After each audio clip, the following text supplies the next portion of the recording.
Mishka, un conte de Marie Colmont aux éditions Flammarion dans la collection Les albums du Père Castor.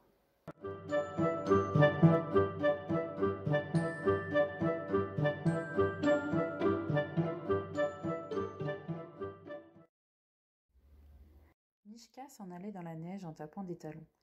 Il était parti de chez lui ce matin-là, comme le jour commençait de blanchir à la fenêtre de chez lui, c'est-à-dire de la maison d'Élisabeth, sa jeune maîtresse, qui était une petite fille impérieuse et maussade.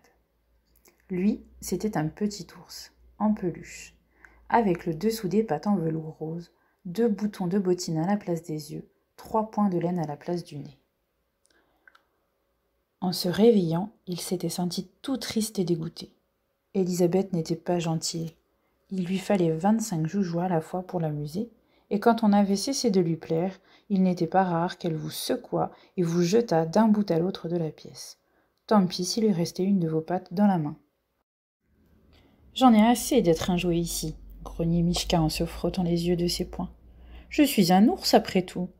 Je veux aller me promener tout seul et faire un peu ce qui me plaît sans obéir aux caprices d'une méchante petite fille. » Et bien que la chambre fût tiède et, tant qu'Élisabeth dormait, plaisante, Mishka s'était sauvé en passant par la chatière. Maintenant, il s'en allait dans la neige. Il levait haut les pattes, l'une après l'autre, et chaque fois qu'il en posait une, cela faisait dans la neige un petit trou rond. Or, depuis bien 5 minutes, un roitelet le suivait. Ces roitelets, c'est farceurs. Ça a la queue retroussée et ça saute par-ci, par-là. On dirait toujours qu'il se moque de vous.